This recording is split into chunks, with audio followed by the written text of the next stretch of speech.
Welcome to the commentary booth where we watch and you guessed it, commentate on the week that was in movies and TV. I'm your host and play by play commentator Jamie Apps, and each week I'm joined by a rotating cast of colour commentators to help you find your next viewing treat. This week I'm joined by an impact fee technician who lists their favourite movie as A Nightmare on Elm Street and favourite TV show as Golden Girls. Welcome to the show, the Ice Queen, Corrina Mabey.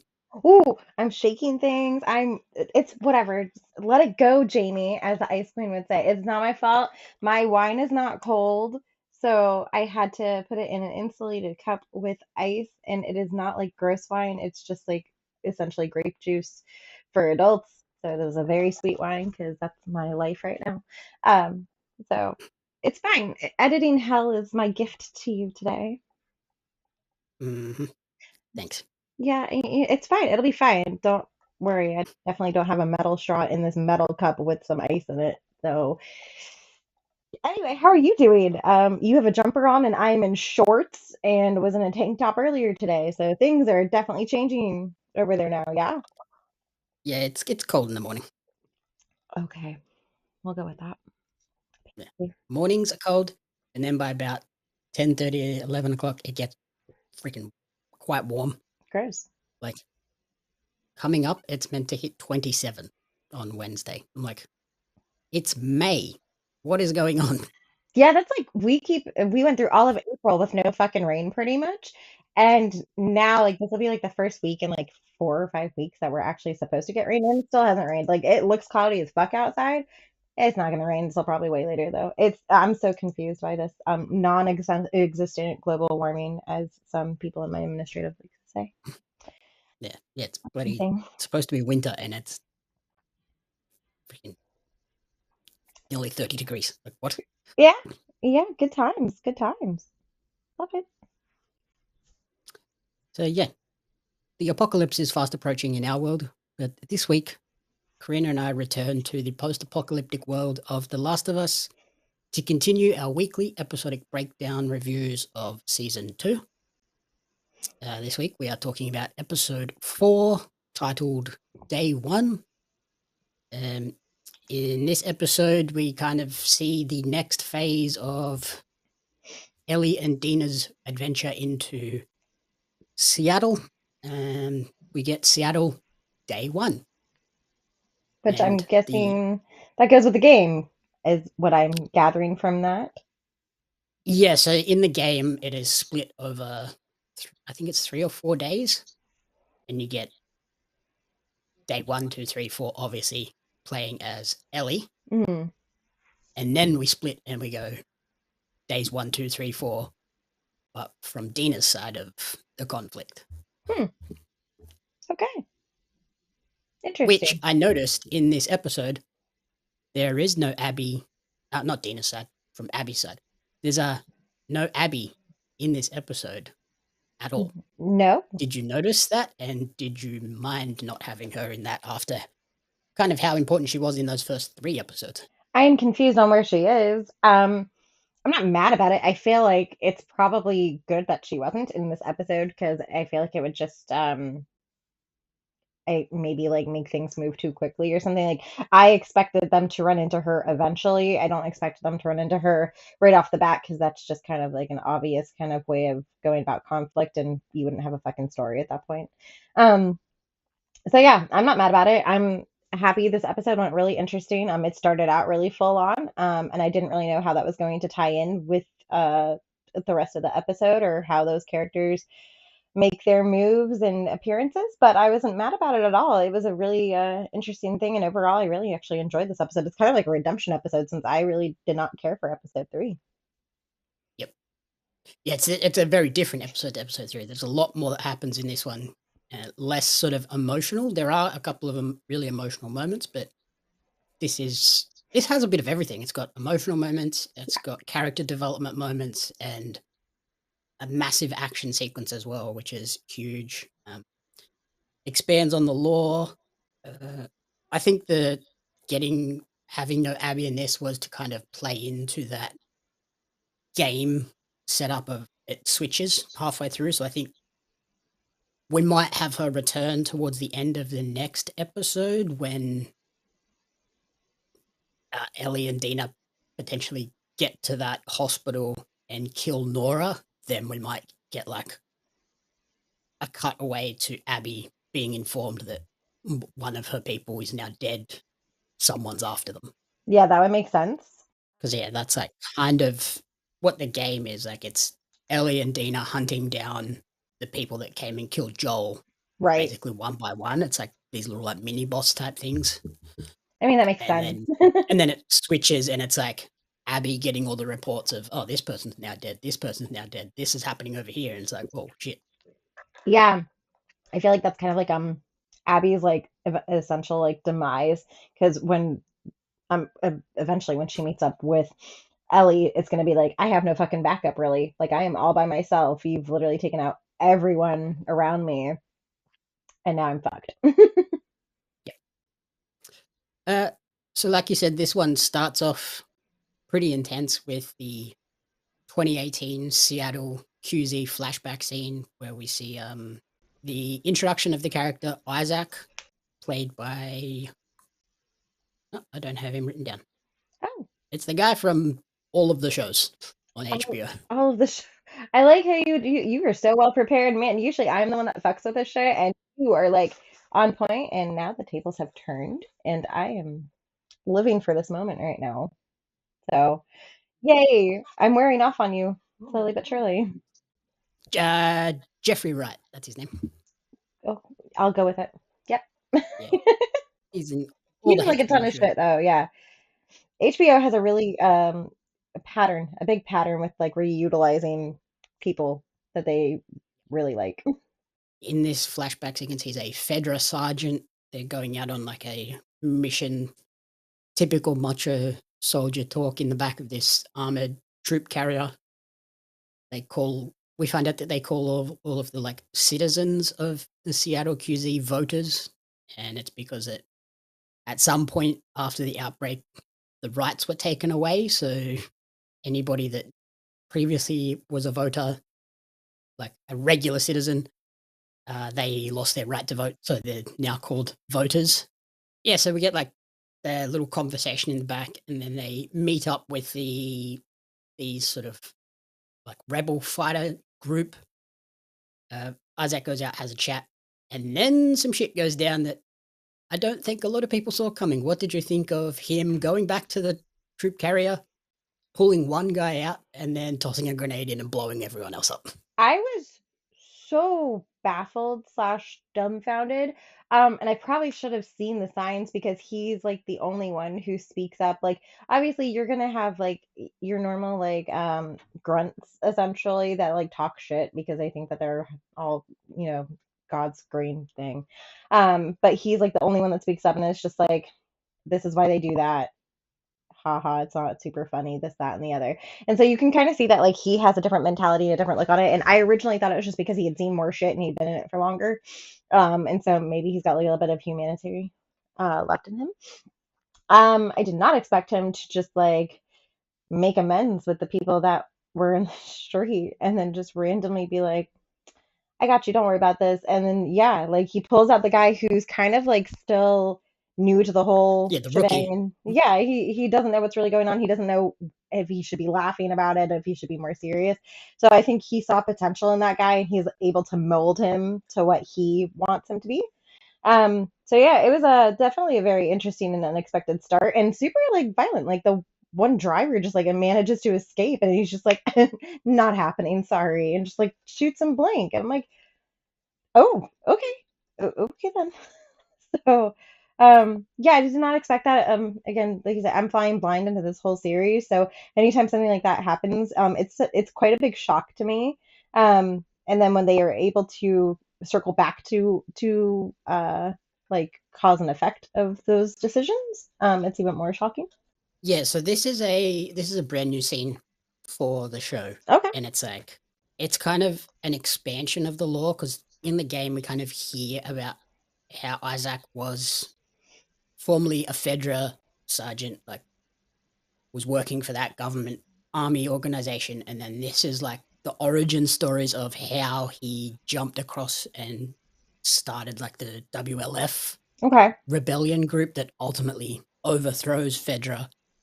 And it's like, this is one of those moments where it's like, this show is at its best when it is expanding the lore like this and providing more depth to these characters that you couldn't really get in the game because you're either playing as Ellie or Abby. Right. So unless they're kind of directly involved in it, it can't tell you this story. So to have this little intro sequence of like, okay, so this is this guy and kind of shows how ruthless he is, which then plays into later in the episode when it continues to expand the Yeah. WLF story and showcases how he's torturing the Seraphite captive in the kitchen.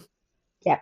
That's a pretty full on scene where it shows how menacing and kind of twisted he is with the telling this like really deeply personal story about how I always wanted to be a chef and have these Yeah. really expensive pots. And now I use them to torture people. Yeah. Also, side note, so is he like the quote unquote like unofficial like leader of WLF, or is there another He's person that's he's like, he's he's the legit leader. okay, I didn't know if he was like answering to somebody else as well, or if he is like the bad bad. So that's interesting. Okay. Yeah, that torture scene was wow. I didn't expect that. That was really full on. And I like how they don't even like really address that clan as anything other than scars. Like that's what they call them, as scars. Mhm. Yeah, it's like a derogatory term for them because they have the scars on their face. Yeah, so when he said that originally, because it was so hard, because the person was already so mutilated from being tortured prior to like actually having that scene. So when they said that, I was like, oh, and then like they panned to like a side profile of him, and I was like, oh, he's real fucked up. But yeah, he like they're very Also dedicated. fully Like you naked. also yeah, well that too. But then you also see their true dedication to their cause as well, where they're just like completely like almost brainwashed. Like the way that that particular captive spoke was like as if he had been brainwashed by somebody, like just like praying, I guess, to their deity, I'm gonna say. I think he's just like he's so believing in like their vision for the world and like anti WLF, like talking about every day one of your people comes across and joins us, but We we don't never come. leave and come back to you. Yeah.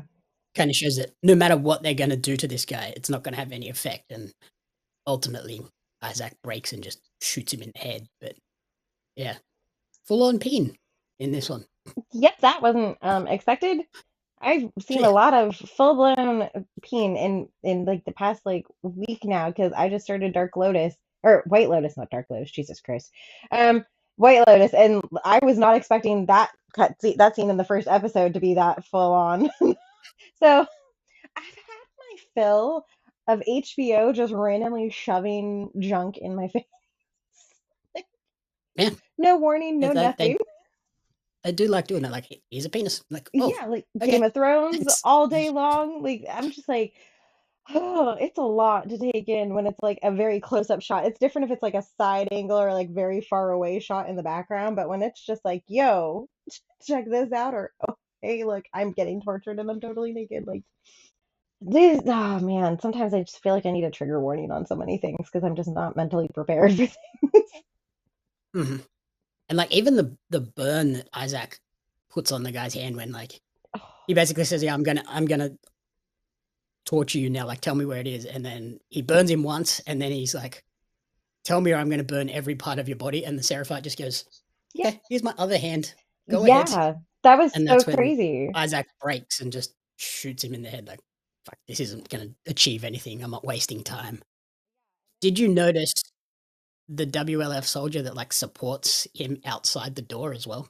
Yeah, isn't that the rookie just like girl like essentially mature? Yeah, he's got hair because I think in the beginning you don't see his head or anything like that. You just see his Yeah, face. But he's got the helmet on. yeah, but yeah, he's definitely just like because the other guy is like, oh God, they should make it stop or I can't.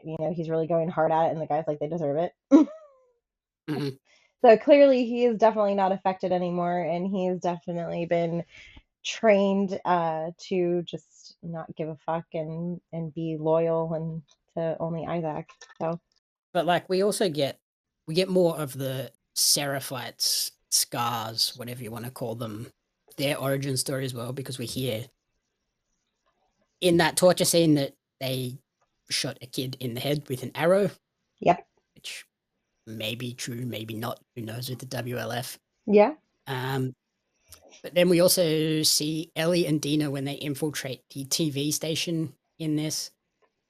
The Seraphites are not like this peace-loving hippie commune doing nothing. Like they're out there doing some pretty atrocious acts as well. With the first time we see is the WL soldier with like half a dozen arrows in his chest. Yeah. He's been destroyed. And then we go into the actual newsroom and there's Intestines. 5 WLF soldiers hung in the studio, disemboweled, and that causes Dina to throw up again. Yeah, like when they walked into there, I go, holy shit. Like it looked like a scene out of Predator, like the very first Predator when he's like stringing people up from the ceiling. Like that's all I thought about at that point. And I was like, I think I even messaged you and I was like, these people I thought were really peaceful and just kind of like trying to go about their lives, like pilgrim style with like not a lot of things. And then you got to that scene and I go, oh, okay, so they're good with knives, they're good with hatchets and stuff and arrows, and they're not afraid to cut a bitch literally. Because Mm-hmm. yeah, it's just like intestines hanging out of everywhere, like just completely. I was not expecting that at all. Yeah, it's like the first time that there is a full blown war going on in Seattle Hmm. that Ellie and Dana have now kind of walked into the middle of, like, oh shit. And even Yeah, Dana goes, what the fuck is wrong with Seattle? yeah, and I feel like at that probably that moment is where they realize that like it is not as small and contained as they thought it was originally. Like that's when I feel like they started to see reality and started to question what they got themselves into kind of. But both of them are pretty, relentless, and so they just push forward per usual. And especially when the WLF come in after like the radio reports to for backup, and it shows how brutal and like savage they are as well, where they come in and they go, if you find anybody, whether it's a woman, a kid, a baby, kill them Anything. all. It's like, Yeah. holy Jesus. Yeah, that was pretty crazy. What did you think of sort of when Ellie initially started to escape? I was like, you left your best friend in there. What the fuck are you doing? Yep. I also I think that scene for me is something that while I was watching it, I tried to visualize how that would have worked out in the game. Because I remember from the first game, because I only got so far, when you're like in the subway area or whatever, and you're going down the stairs and then you have to like avoid things and like really mess with your flashlight and shit like that, and then you come up. I like remember hiding behind things, and so in my head, I'm like, oh, that's probably like exactly what they had to do. You had to like hide under your desk and like make sure your flashlight is off so the people around you don't see you. Like I visualized, or like I was envisioning how that would have played out in the game itself. And that's how real this show is for me to be relatable to the game. Is like I've never played the game, but I feel like that is a scene that they could have probably recreated from the game. Yeah, like the sets are very, very attuned to what the game was. Yeah, and like character movements and like them having to be aware of their surroundings and like how to handle that situation or look for exits and stuff like that. It's just so interesting. It's like a mirror image almost in my head. But yeah, no, the fact that Ellie just kind of was like, okay, I'm gonna go look for an escape route, and eventually Dina will catch up with me, maybe, hopefully. Yep. But yeah, I loved that sequence. Ultimately, they do escape out the window. I love like them infiltrating it too, where she's like, they're looking at this TV studio, like, how are we going to get in there? And then Dina's like, oh, we'll go up through that window. And Yeah, Ellie's like, oh, so they climbed up here and then they jumped on this and they climbed up this pipe and then went in here. And it's like, oh, yep, sounds about right. such a get. Like, do this little platforming section to get into this building. Yeah, it's all puzzles. But now that we have a bit more of the Seraphite and WLF backstory, do you have any further theories about what's going on here in Seattle? Other than just them being at war, I mean, I'm presuming that maybe the WLF actually have the Seraphite like leader held captive or something like that, and that's why they are uh well, no, because he's asking them like where their whole people, like where all their people are. So maybe not. I don't know. Now I've confused myself. But in my head I was just like, oh, they're trying to infiltrate that to get It's him. asking where the next attack is. Like, it's like, Yeah. full guerrilla warfare from the Seraphites. Like they're just like kind of terroristy. They're coming in and they're just like bombing shit and attacking people. So I don't know really if Because it's, I don't know, the like, WLF are attacking them at the same time. So it's like yeah, they kind of. It's like I heard a review of the game and they talk about because Neil Druckmann is Israeli. mm-hmm. This game is very much like allegory for the Israel-Palestine war. Oh, that makes sense. These two groups feel like they both belong in Seattle, Yeah. but both of them also kind of want full control of Seattle. Yeah, I They can't. had truces and peace treaties, and then people break it, and it just the cycle of violence continues over and over again. Yeah. So I don't really know. Maybe they want to take over Seattle for themselves. Like I said, maybe they're on a, maybe they have a different mission. I don't really know. I can't figure those people out yet, and I feel like it's just because I don't know. Like we haven't seen like any cuts to like their whole like uh dwelling, I should say, like where they actually make camp and where they meet up and go about their plans. And I don't know if we will, but we've kind of gotten like a little bit more of visuals on Seattle and WLF. So I'm presuming that maybe they'll come up and you'll eventually see like, them planning an attack on Seattle or something like that again, or a different location, who knows? Or WLF just infiltrating them. At some point, we will see the Seraphite stronghold Okay. camp thing. Yeah.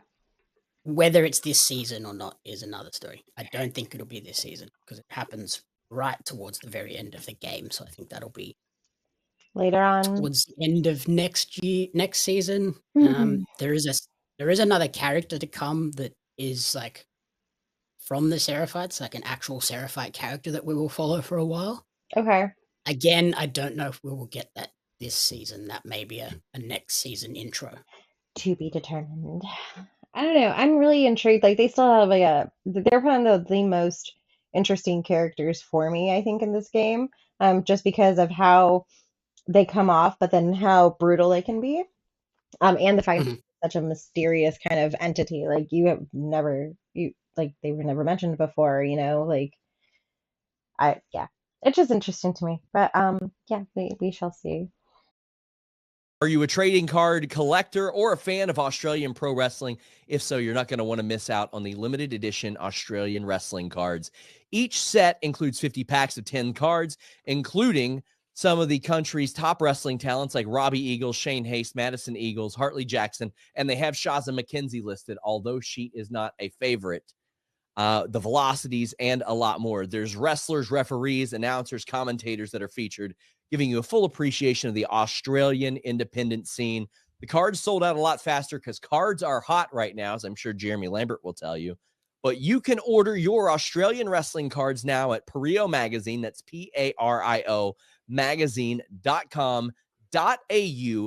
magazine.com.au/AUS WRES cards. Follow Australian Wrestling Cards on social media at AusResCards for updates. Join the hundreds of fans who have already discovered the excitement of Australian wrestling cards. And then if we circle back to earlier in the episode when we're shown the Seattle Day One title on the bottom of the screen, just like in the games, it's now 2029. Ellie and Dina are scavenging through a Weston's pharmacy. Ellie finds a jug of milk, and Dina's like, "Smell it first." Uh, Yeah, I know I would not open that jug of I milk. feel like I feel like you couldn't even open it. It'd just be like solid, probably like an actual like solid form of some sort. It's probably cheese now. Ugh, ugh, so grody. And then Dina finds some pregnancy tests, and she's acting a little weird after it. And Ellie, like, I think senses that she's being a bit weird, Yeah, but doesn't sort of say anything. Ultimately, that pays off later. We will talk about that later with the big reveal. But they continue on through Seattle. Ellie and Dina talk about how they heard that Seattle was bombed. Like, doesn't look all fucked up, but it's obviously not that specific section of Seattle is yeah, fine, but there are other parts that are fucked. ruined. There's a big scene in the game where there's like a big major part of Seattle that's flooded. I wonder if we get that this season. I hope so because it's a great section. That would be It interesting. could even be the next episode, actually. Of course, you would say We'll that. see. Get my hopes up. As they're going through, they are intrigued by the rainbow flags and don't know what they mean. Maybe they were just optimists. Yep. Happy, Yep. proud Rainbow Town. Yeah. I love their There's like innocence on that. pride written everywhere, and they're like, I don't know what is this? Yeah. They're it was so interesting to see like their innocence come through on that and like them have just like no idea of like anything before that all happened and just sheltered kind of I guess from that or not really remembering it because they were too young. It's very interesting. And Seattle's such like a forward like supporter. Yeah, very progressive town. Yeah, absolutely. So the fact that they landed in Seattle and saw that is even funnier to me. I'm looking forward to all of the internet reactions of get this woke shit out of my TV show. I mean, if that's your stand on so many things, you probably shouldn't be watching the show in the fucking first place. Like, this is not a show for people who have that kind of mindset. Just check out now before it's too late. Like, don't even bother watching the fourth episode at this point. Actually, don't even bother watching the first episode because it's there anyway. Mhm. I'd like fucking get over it. But yeah. We also see them find a burnt out tank, open the hatch. Ellie makes a heck of a noise, and Dan's like, "What the good one?" Yeah. Trying to be stealthy, and you're just clunking hatch lids everywhere. Yeah, she could have like easily let that down, but she was just like, Just dropped it. yeah. They didn't know you were there before. They do now. Mm-hmm. And that's where we find out that Ellie is a space nerd. Yes. Yes, I love that about her though. I like how she's explaining things to Dina too about it. Dina's like, "Who? What are you talking about?" Yeah. Apollo 1, they were supposed to be the first ones on the moon. It was these people. And she's just like, okay, nerd. Yeah. Yeah, it's fantastic. I applaud that. It just I don't know. It makes her seem more childlike in that sense. Like she like gets so excited about like the weird things, but it's because she didn't really have a childhood. So I love the fact that like they kind of touch little spots here and there on different things that she has learned over the years. That little section makes me think that I think next episode we're getting the space flashback that Oh, has been shown in the trailers, but not like really highlighted. Like we've seen her just climbing into a space capsule. yes, So yeah. I think we get that flashback next episode, which will bring Joel back and make it a very sad moment as well. Why we gotta make things sad? No, I just So that's what the game is. See, this is why I don't play this game because I play it for like I want to play it for zombie things, and then there's like a really heartfelt storyline in here, and I'm just not prepared for that. But like visually, I think the city looks fantastic. Of like this major metropolis has basically been reclaimed by nature. There's just green and It's lush. stuff everywhere. It's great. Yeah, it's really crazy to see how like the foliage has like taken over even that old tank. Like you just see all the plants like growing through it. You see all the like leftover skeletons and how they've been overtaken by everything. And it's interesting that it can looks completely untouched. Like even when they were just getting into Seattle, all the cards are exactly where they crashed and were left, and then you just see everything that's grown over them. I love that. Mm-hmm. And even in the next scene where we go to the music shop, even inside there's like it's been kind of reclaimed, and Yep. the only saving grace for the guitar in the case that Ellie finds is the like anti-damp crystal things. Yeah. I like it. I think this is my favorite scene of the show ever because Mm-hmm. they perfectly captured the game. Beautiful scene, wonderfully acted, and I think it's probably the most emotionally affected I was in this show ever as well. Like listening to that song and seeing Dina's reaction to Ellie singing that song as well. Yeah. It was just like the singing Take On Me. I was like, oh my God, this is really touching. Yeah, it is. I feel like it's such a like a sentimental kind of scene probably because she's playing the guitar and I think in her mind she's just kind of playing what comes to her, like how she's feeling, and it's probably reminding her of Joel and like the lessons that he taught her. And it's kind of like the first time that she's had to reflect on her guitar lessons with him and like that connection that they had with that. So I loved it. It's one of my favorite scenes in this entire episode. That is one of my favorite songs of all fucking time. So like to hear it done in that acoustic manner with just the guitar was also really interesting, and I really loved it. Yeah, because I just think like when when she finds the pristine guitar, she just looks so happy, and then when she's playing it, she looks happy as well. Kind of that Hmm. reminder of her connection to Joel, and then you see on the other side, Dina comes up and hears her singing, and she freaks, like she gets kind of shy and stops, and then she's Yeah, like, "Oh, just continue." Dina yeah, comes and sits down, and I think like this is the moment where Dina realizes, "Oh, I love this person." yeah. It's a very like emotional and almost like a bittersweet moment, I think, for Ellie, just because she does feel all those emotions and she doesn't really know how to express them. And I feel like her playing that guitar is one of those ways of her expressing her like actually dealing with grief. Probably that's one of her ways of dealing with grief, is just to play the guitar and remember all the good times that she had with Joel and how all those lessons. Yeah, so then from there they go and they infiltrate the TV station, which then they escape from, and we get into the big action sequence for this episode with them going down into the subway. Yeah, When you played the game, did you use the listen mode? maybe I don't know. I don't remember. It's so long ago.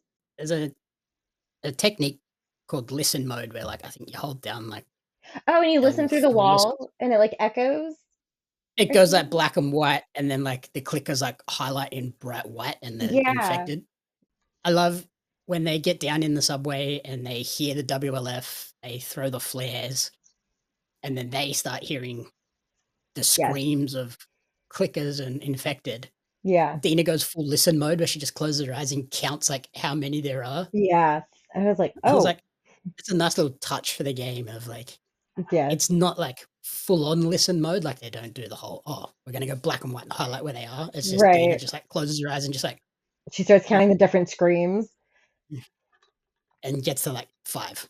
and then she's just And like, you're like, okay, what?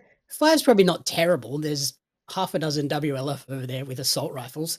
Yeah, And then the flares hit the tendrils. yep, And then that is like the ultimate sign of like, hey, infected, come over here. And yeah. holy shit, a massive horde comes bursting into the subway. That was an intense scene, like absolutely crazy, because you see them just like aiming for obviously the point of origin with the flares and stuff like that, and then Dina and Ellie just make like one tiny little smidge of a little noise, and it's immediately like, oh, our attention's over there now. And then Ellie has to like yell at Dina, like, Dina, fucking move. Yeah, let's go, come on. That And sequence she just kind of too, freezes, like, oh, while they're in that whole like escaping the horde and they have to go into the subway train, like, yep, there goes my claustrophobia again with that tight spaces and things closing in on them. No, didn't like that. especially when they're going through like the connections between the two carriages that are like the Yeah. rubbery stuff and they're like Hmm. squishing in. It's like, oh God. Yeah, it was oof, that was rough. There was some crazy points in there for that, and all the headshots that all the wasted ammo. Like if they just moved quicker and realized that, they could have gotten out quicker. I don't know. This is a lot of bullets that they used. I do like that they don't make like, it's the same in the game, but Dina isn't just like this helpless damsel in distress Yeah. because she saves Ellie from the soldiers at the TV station. Yep. She saves her again in this train moment. Yeah. So like they're equal. They've got each other's backs just as much as like one of them needs to be the protector. It's like not the Joel and Ellie dynamic was much more Joel's a protector. Like every now and then Ellie would like maybe do something to help him. Yep. But this one is much more even of like, I'll help you, you help me, and then we'll get through this together Yeah, type situation. I appreciate that because there's not one that's better than the other. They are just equals in this, and they're just trying to survive and get revenge essentially together. It's a team effort. It's not a one way.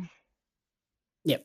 And then as they start to escape, they get to the turnstile and get stuck in it because Oh, obviously it hasn't moved for like 15, 20 years. So it's all rusted and just jammed. yep. Uh, Ellie gets through. Dina's trying to get through, gets stuck. One of the infected breaks through the fence, comes running.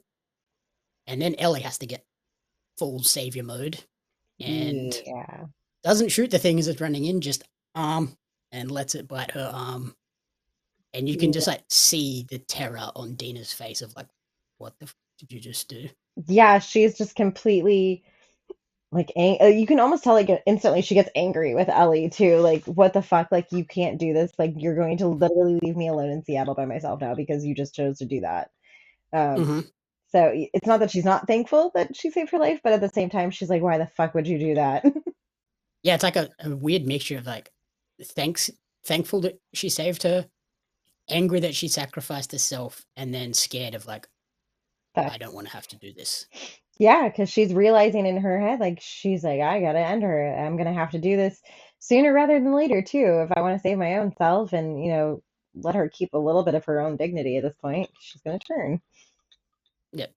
And I love that like they both eventually get through that turnstile and you're like, that's not gonna stop the infected, but it like actually does because all of the infected like don't coordinate. They all just try and push through at once. Yeah, they get So you've stuck. got one pushing it this way and then one pushing it this way, and it just like They get smushed a little bit and stuff.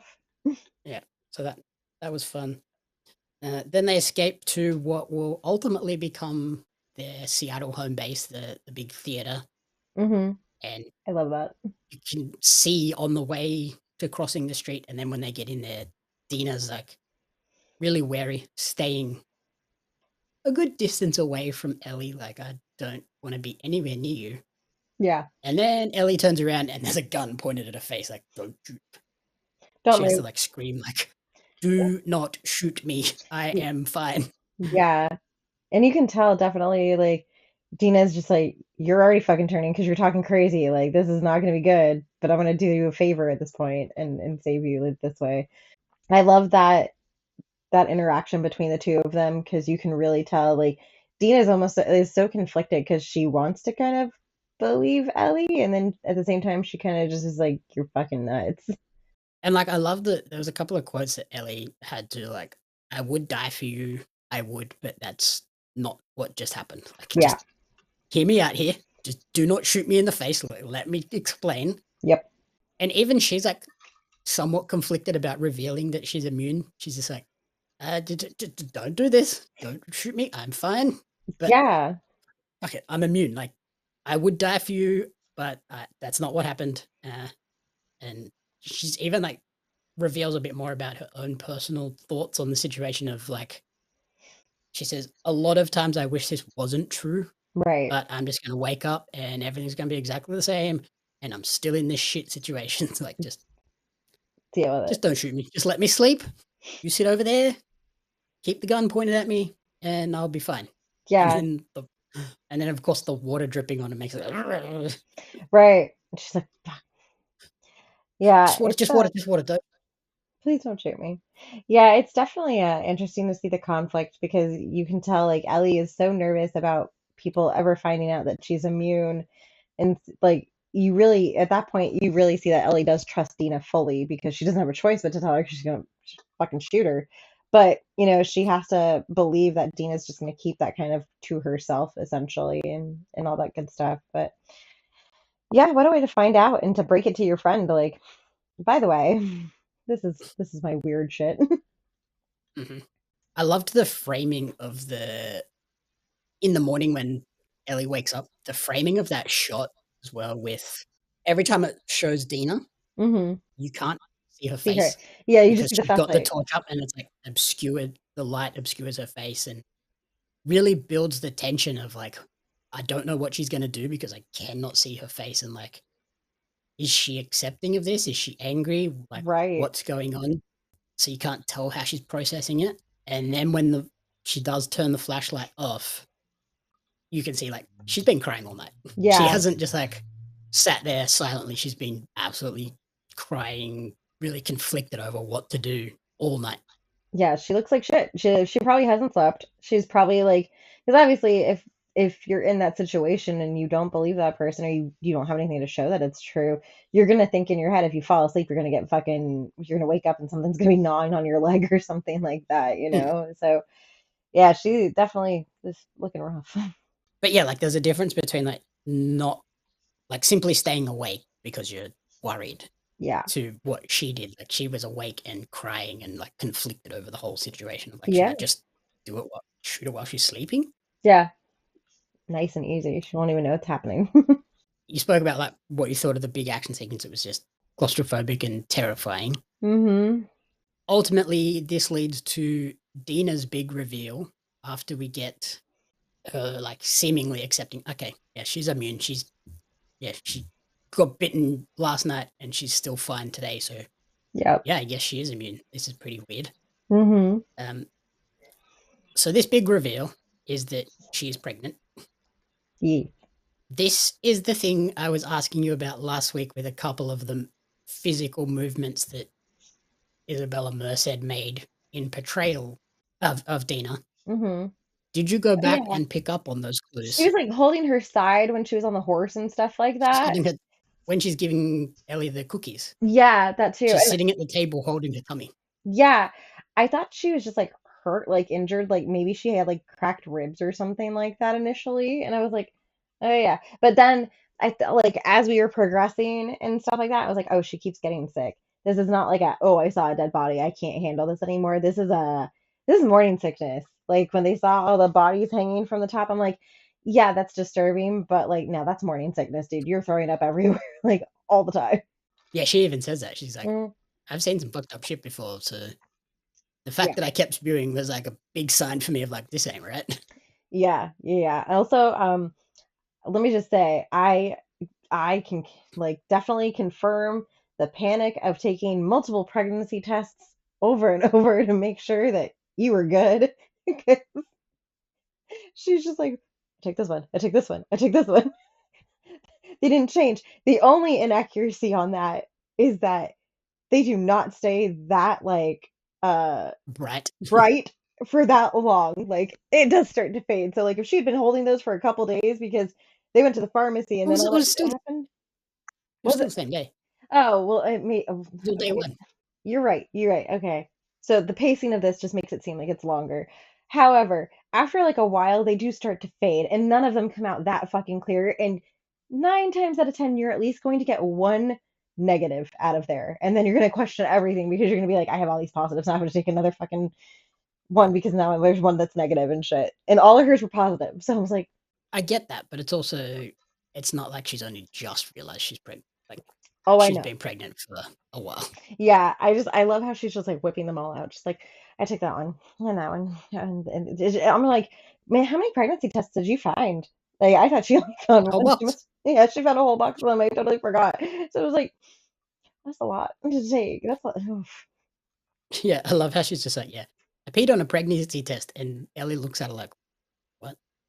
Yeah, because she doesn't That's know how they gross. work. And she's like, no, that's how they work. I don't just randomly piss on stuff.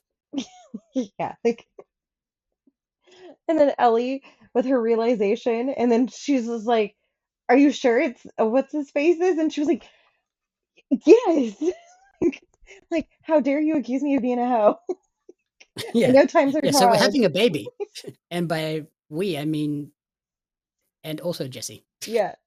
And yeah, it is Jesse, right? Yeah, I'm just like, yeah, because in this day and age, we are definitely hoeing ourselves around. Like that's what we're doing. It's the end of the world. Why not? I love the like, oh, I guess we're having a baby. And by we, I mean, and also Jesse. Yeah. And then she goes, I'm going to be a dad. Yeah, she even like specifies that. I'm like, that's interesting. She's just like, I'm gonna be the dad. I'm just taking on the dad role. Go for her. Hmm.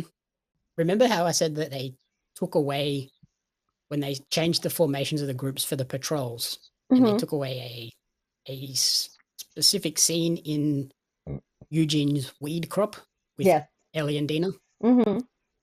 We got it here. Yep. I love it. Pretty full on sex scene. Yep. It wasn't like overly in your face. It was pretty obvious, It was but it obvious, but wasn't it like, wasn't it wasn't, distasteful. yeah, it wasn't outlandish. It wasn't HBO. No, it was not actually, which is good because I feel like it's not needed. Like this show in particular does not need to thrive off of like sex sequences, in my opinion. I think it lives off of the source material. Shut it. I know. There's potentially another one coming. Yeah, I get it. I get it. Everything eventually has to get to that. However, like I love the fact that it just does not revolve around it. Like this game does not revolve around those kind of things and those kind of side quests. Like when you play The Witcher, like some of your fucking missions, like side quests, are to go to fucking brothels. Like that's a thing. This Mm. is not that is not the subject. So I like the fact that they're able to sprinkle it in without it overpowering the show. And it's done like again in a very tasteful manner where it's not just like very in your face and shit like that. Yeah. And it There's doesn't need to be. potentially another one later in the story at some point that in the game was quite controversial because it was. I've heard people say you could smell that room. I was like, Oh, oh well, yeah, there's you that. could. That was gross. There's that. But I mean, maybe they'll, I don't know, maybe they'll just decide not to do it, or maybe they'll tone it down or change the context of it. I don't know. But regardless, I mean, it is a necessary thing, because I mean, to keep true with the game, like they need to at least throw things in there just so people don't think that they completely strayed away from everything. And it also does show that, Ellie and Dina have accepted themselves for each other, and they are like committed to their own cause at this point together. Especially Dina. Like this is again like kind of that expansion of the lore of this Hmm. world as well because we get the fact that uh, Dina was envisioning a future with Ellie and the kid. Yep. Ellie talks about how I thought I was hiding how I felt about you, and Dina's like, "No, bro, everyone knew. Yeah. You just wouldn't admit it." Yeah. But then, like, yeah, Dina revealed a lot about her challenges with coming to terms with her sexuality as well, because she's like, "I told my mum that I also like girls," and her mum told No. her, "No, you don't. You like Mm-mm. boys." Yeah. And like, she's ever since then, she's like always been conflicted. Hence why she keeps like off and on with Jesse, and ultimately is now pregnant with Jesse's baby, but is with Ellie. So Yeah. weird love triangle. Yeah, but I mean, that's such a real moment, though. There are so many kids out there in that situation in real life that it's interesting to see it just come across in a game. I mean, that's for the show, obviously, like they go into that backstory. But it's interesting to see how that's being shown now in a more positive manner. Like, hey, I'm accepting of this, and I don't care if my parents are against it or not. Like, this is what makes me happy. I'm gonna go ahead and do it. So yeah, I like the fact that it gives a little bit more to the character and you understand her a little bit more as to why she was so uh I guess like hiding and concealing her feelings for Ellie in a sense. She didn't want to, I think she was afraid to admit it to herself probably until, hormones kick in. Literally. And then yeah, we also get like Ellie talking about how she was hiding things as well. Like she explains the tattoo on her arm, which is new for this season, which she didn't have that obviously in the last one because she was a child. Right. And she talks about how this is where I got bitten the first time. Uh, and Dina's like, I thought it was a burn. Yeah. And she's like, well, most of it is, but before it was Part. a burn, it was a bite. Yeah. I tried to burn it to cover it. That didn't work. So then I got a tattoo to cover that. And he's like, why did you do that? And she goes, I wanted to wear short sleeves again. Yeah. I also like the fact that the special effects crew, like they were able to still leave like slightly like the bite imprint on her arm under the scar. Like so you can still see some of the teeth marks in there, but then you also see the burn and you see the tattoo. Like that is such well done layering of makeup and stuff like that. Like I kudos to them for that. Like the whole special effects team and makeup team on this show is amazing anyway, but I just love that Yep. they are able to still show like a little bit of her old scar peeking through the burns too. And they even like, I think it's Ellie says the line like, when you hide little things, they become big things. And it's like, yeah, you weren't hiding how you felt about Dina. That became a big thing. Dina was hiding a pretty big thing from you. Womp womp. Surprise. What did you think of the whole big reveal? Did you enjoy it? It was good. I expected it. I felt like that was probably Eventually. coming eventually. Yeah, like just because of the way she kept doing certain things and the way that she kept like throwing up everywhere, I was like, man, that would really suck. And lo and behold, like that's that. I couldn't imagine trying to bring a child into a world in that state of affairs. So it will be interesting to see. I don't know how far in the game, like you see Dina. Like obviously, it's not very far that you see Dina progress, but I don't know, like if there's anything like afterwards, or if they're going to like. embellish that a little bit or emphasize more. Of course, you're gonna fucking do that because you're dumb as shit. But it will be interesting. It'll be interesting to see what happens if her body can take it because she is doing a lot of physical things, and we see towards the end of this episode where she tells Ellie like she's not going anywhere. Like Ellie's not going anywhere by herself. Like they're in it together. So it'll be interesting to see the toll that this takes on her body and if she can survive it, if anything happens, whether it be the terrain, the environment, or if she, God forbid, she gets fucking shot or bit. Well, I think the positive is the gate, it is only over like 3 or 4 days. So it's not like it's 6 months down the line, she's going to have full pregnant belly. Right. So. But I mean, that's one of the most like vital times of your pregnancy is like in the beginning stages. Like you're so vulnerable, like for the most part, and especially in those conditions. It's beef jerky. I love side note, I love the fact that like they were like, oh no, morning breath. Don't kiss me. Let me get a piece of beef jerky and we can both eat them and have bad breath together. Mm-hmm. Yeah, that's still. That was fantastic. It's going to be any better than morning breath. And then as we take a view to the final 3 episodes, they hear on the radio, they hear Nora's name. So that, like, okay, that's our next target. They're at this place. We need to get over there. Yeah. They see this big battle taking place on the theater roof out of the city. And then you see the dynamic change as well, where Ellie is like, you need to stay here. Like, now that revealed that you are pregnant, I do not want to risk you and the baby anymore. Like, she really takes on that protective role much more than she did even at the start in the TV station, where she kind of like, she can handle herself. I'm going to get out of here and then I'll come circle back and help. Yeah. Now she's like, you fucking stay here. And then Dina's like, no. Fuck off. We are in this together. Like, let's go. Let's go get this girl. Yeah, I've come this far. Don't fuck it up. Like, let me continue. Get a moment. So how are you feeling about the fates of Ellie, Dina, and the baby leading into the final 3 episodes of this season? I already know I'm not going to like how this season ends because there are so many How do you things think that are the season ends? on a bad cliffhanger that leaves me really fucking annoyed. Which is? What do you think? I don't know yet. I have not gotten to that conclusion. I just know that this show is going to fuck with me and it's going to be like, haha, bitch, you thought what was going to happen and it's not going to work that way. I'm not really sure. I don't know if they eventually, maybe they take out like one of Abby's allies, like main allies over the next 3 episodes. Like they take out 3 of them, 1 per each episode. And then it picks up with them still trying to pursue Abby. I don't really know. Maybe they run into fucking what's his face, Isaac, and they don't realize that he is like the leader of the WLF and he fucking tricks them and traps them. I don't fucking know. This could go a million and one ways, honestly. I'm excited. I feel like it's going to leave me on a cliffhanger that I'm going to be really mad with. Yeah, I'm kind of in a weird spot because like obviously I know the overarching story, but I don't know where they're cutting this off. Yeah. For me, there is a obvious cut point, but then like when it switches to Abby.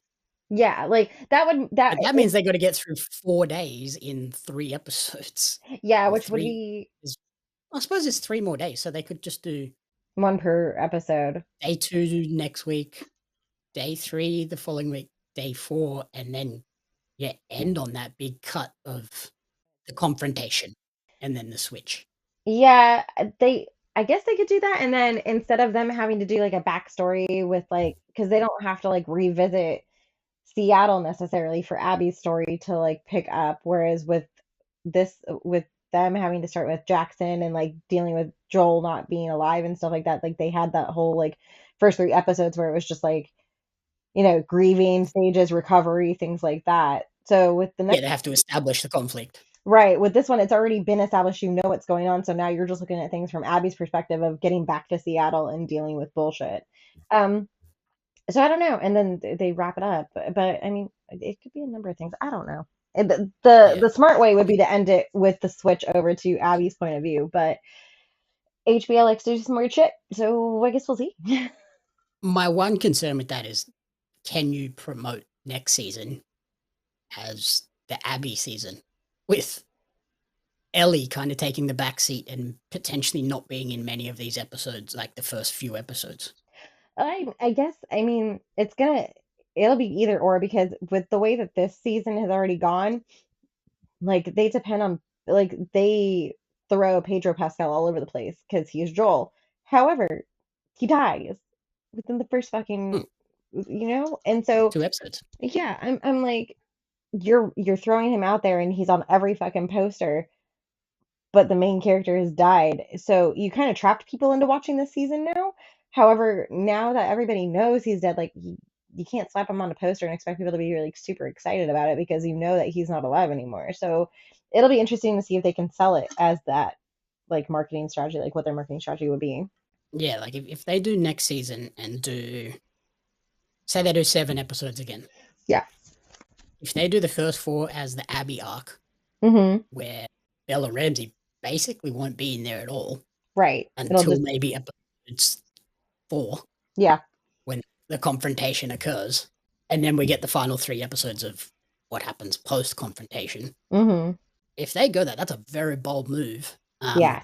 to basically take the star of this show that has been in this show from day 1 to then by season 3 be like, the guy from season 1, episode 1, he's no longer here. The girl's The not main here. girl from season 1, episode 1, she's not here until Yeah. halfway through the next season. Big call. It'll be interesting. It'll be very faithful to the game if they do that, but I kind of hope they do. They're going to depend a lot, I think, on the gaming fans then at that point versus just the everyday watcher who's like, oh yeah, the show's caught my interest. Because if they don't, like, if they're not able to build on these characters that will be more involved in the part 2, then it's going to fall flat, I think, for some people who are not familiar with how the game works and the fact that it is split out like that. So I don't know, they got a lot of work cut out for them if they go down that route, but I'm very interested to see how they decide to do that. Yeah, I think the next couple of episodes will give us a better indication of, like, are they going to stick to this is Ellie and Dina, Mm-hmm. and we're not going to see Abby? Or are we going to do, like, the back and forth simultaneous timelines happening? Not, is this timeline. Now we're going back to the start and doing it from the other side. Yeah. If they do the cutting backwards and forwards, because, like, obviously this one, there really isn't an encounter between Abby's group and Ellie's group, so you can get away with it not having Abby. Mm-hmm. But if they do then go and confront Nora in this next episode, that is a direct line to Abby. So, like, we should be coming back to her and hearing, like, how she's reacting to it. So these next 2 episodes will give us probably a clear indication of where they're going for season 3. Yeah. I mean, let's say just scrap everything, and now this next episode is going to be from Abby's point of view and her dealing with shit in Seattle. Possible. And we also, at some point, got to introduce the Seraphite group, like, more, like, further develop, then introduce the key Seraphite character as well. So there's plenty of stuff to jam into these next 3 episodes to see how they manage it. I'm excited though. Like, it's been fun so far. So, in terms of a rating, what would you give season 2, episode 4, day 1 out of 5? I think this episode's probably going to be a 4 for me. I still haven't found that episode that's like the winner for me yet. I might backtrack that, and this might end up being my favorite episode of the season. But I still want to see what the rest has to hold. But for now, it's a solid like 4.5 almost, just because there was a very good balance of action sequences and like heartfelt moments, and then big reveals that were very important. So yeah. Yeah, I gave this 5 out of 5. This is, for me, the best episode of the season so far. Like you said, had a bit of everything, had lore expansion in the beginning and throughout. A lot of emotions. We had fear, anger, sadness, joy, love, and a great, crazy action sequence as well. So Yeah. there is something for everyone in this one, and that guitar music shop scene, perfect. They nailed that. So yeah, that's season 2, episode 4. Thank you for listening to the commentary booth. If you enjoyed the show, please remember to rate, review, and subscribe on podcast services and YouTube. You can follow Corrina on Instagram at Miss Corrina Renee, and you can follow me on social media at JamieAppsMedia and at Pario Magazine. Commentary Booth is a fan-funded production of Jamie Apps Media. You can support the podcast alongside our magazine, Pario Magazine, on Patreon at patreon.com/Jamie Apps Media. The following people supported at the publisher level or higher, and you cannot fathom how incredibly appreciative we are for their support.